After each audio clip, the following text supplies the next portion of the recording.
My name is Andy Lavier. I teach for the Alamosa School District. Currently this year I'm half-time in the mornings at Alamosa High School, and in the afternoons I teach at Alamosa Open High. This is my 14th year in teaching, and all 14 have been with the Alamosa School District. I guess I'm a big advocate of public education. I feel like it's been kind of one of the hallmarks of our democracy. It's important for people to know how our government works and to have a decent, solid education so that they can be a part of our democratic system. And I like what I teach. I teach history. I look forward to coming to school every day. I like this high school age kids. I think when kids get it, that you take a subject that maybe students have some basic knowledge of, or maybe they learned about in middle school or in elementary school, and I can add to that, and I can add some higher order thinking skills to that. And students can demonstrate that in a number of different ways. That they can verbalize, why World War I matters for America. That it's more than just finding the right answer. That they can really apply that to foreign policy and to, well, maybe here's why we have some intervention going on in the Middle East right here, because I know that when we didn't have a foreign policy back in the years following World War I, that kind of caused some problems, and just getting that dialogue and that discussion and those higher order thinking skills for kids really makes it worthwhile. And in my subject, I'm not a CSAP tested area. I teach social studies, and so sometimes it takes moments like those that aren't exactly measurable, but you can just kind of, you can feel that, and they make a difference, and know when kids get that. Okay. I do teach advanced placement U.S. history, and for that, students are scored on a national exam. I had a really good year last year. I had 3/4 of my kids pass the AP exam, and we beat the national average, and that was kind of cool for kids in Alamosa, Colorado, to be able to say we beat the national average, and three-quarters of this class passed that, and it made them feel good. It made me feel good as a teacher, and makes me feel like I'm contributing to society and turning out some really good learners. What do you see like the difficulties if we went to a system where, teachers were graded by test performance of students? How would that affect a teacher like you? You know what? I'm not completely against some sort of objective criteria to hold teachers accountable. I think that the teachers do need to have a legitimate measuring stick to show what teachers are making it and what aren't.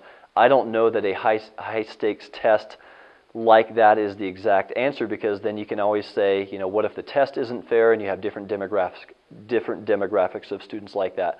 I certainly think that subject needs to be scrutinized and researched and have input from parents, from educators, from lawmakers, and I hope that's not handed down unilaterally from legislators who haven't thoroughly looked into that subject and heard from teachers and students and parents and researchers on that subject. Mm-hmm. As we've gone through some budget challenges, how have you seen things in your school, in your classroom, change over the past couple of years? You know what? We've done a pretty good job budget-wise over the last couple of years. This next year, I think, is when that's really going to hit us. That I think currently for our school district, we're going to be hit with about a $1.1 million reduction in funding for this next year. Also, as a rural school, like most rural schools in America, we have declining enrollment.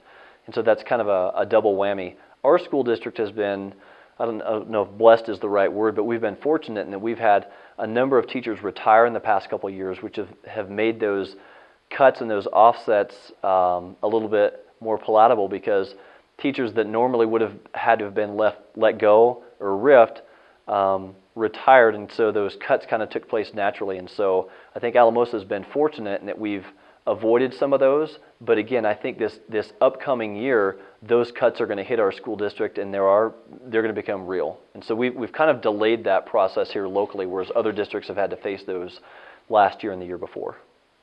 Another unique situation where we're combining 3 elementary schools into 2. I was part of a group that organized that campaign and that design of our new schools through the BEST program, which again is going to make that somewhat easier on us, because we're going to go 3 schools into 2. So we're going to have a brand new school that's more efficient, that maybe there can be some labor sharing and saving on that. So I think we've kind of been on the cutting edge, or on the wave of taking care of that. And so I hope that helps, although I hope that doesn't mean that teachers are cut from this new school just because we've gone from 3 schools into 2. but there should be some efficiency with this new school that's going to make that a little bit easier this next year too. As you hear about the state budget, you know, coming up, and we've talked about what your cut might be. What's the mood? What's the level of anxiety in this building as you look at these things that are going on in the Capitol?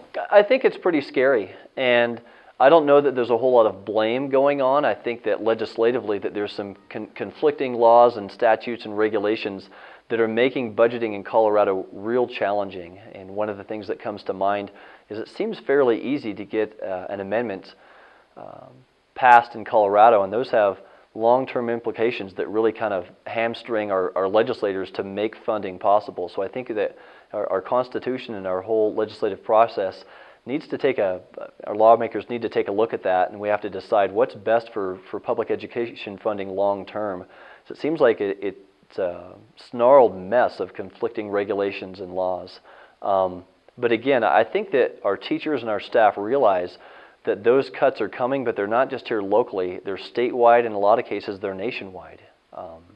And this recession is really hitting home, and that we're going to have to be creative, we're going to have to be inventive, and find new ways to be more efficient and to save money.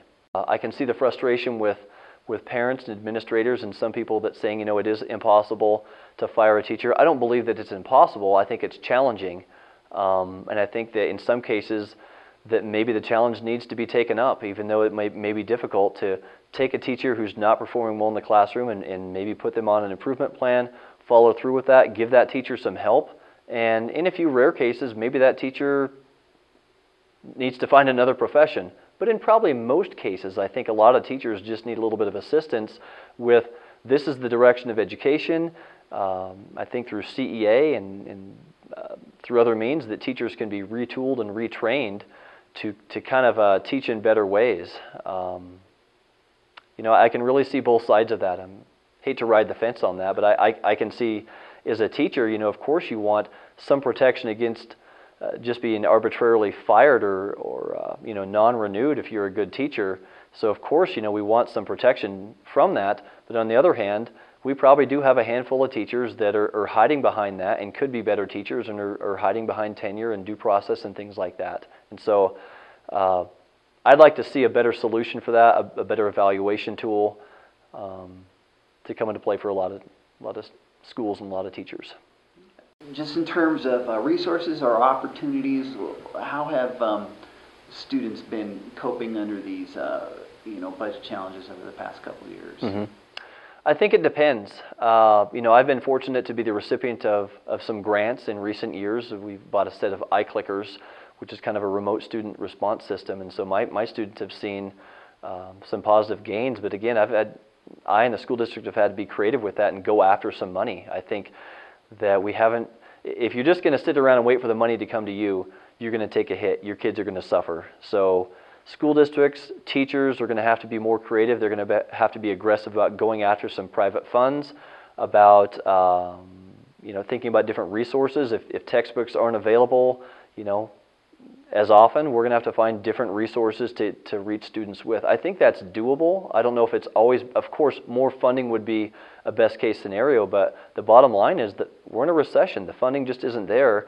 We're going to have to find other resources to teach kids with, and I think they're out there, but we could use some training. We could use some guidance on that, and to kind of meet halfway with that. If we could go out there and be aggressive and search out those funding sources, and if those funding sources, you know, if there's a grant or an endowment out there, I'd certainly like to see some advertisement and to find out where those opportunities are. Again, I feel like I've been blessed with a few opportunities here with our school district that we've been one of the first recipients of the BEST grant, and I know that took some creative efforts on some of our legislators, and I'd like to give them some accolades for that creativity and for making that possible. And you know, we've got a $38 million school, but our local contribution to that was only $12 million, and so we've been blessed by that. We're going to get a brand new elementary school at a time when we really need it, when facilities upgrades and maintenance and maintenance costs were really becoming a big budget item. And so now coming into this new budget year, we're going to have a more efficient school. So I feel like we've been blessed with that. And again, you know, back to budget cuts, our building has a number of teachers that are going to retire, and so we've been fortunate to kind of have that offset these budget cuts. And so I know other districts are really suffering. I'm not saying that we're not, but we've kind of had a couple of things go our way that have kind of padded that effect for us. And I think that this next year and possibly the next year and the next year, that's probably going to hit home a lot more. But I would just encourage teachers and communities to be inventive, to work together, to try to share resources, to be aggressive in going after other sources of funding.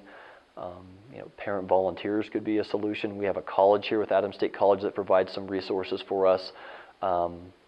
It's frustrating, but we can't always wait for these solutions to come to us. We're going to have to be part of the creative process and come up with some of the solutions for what this is going to look like. I mean, recessions are cyclical. I mean, we're going to get out of this eventually. I don't know whether it's going to be in 2 years, 3 years, 5 years, but we're going to climb out of this. But that means, sometime again, we're going to have another recession. So I think we really need to take a good look at what's causing these funding pinches and these situations and try to alleviate that legislatively and with state statutes and figure out how can we avoid this in the future.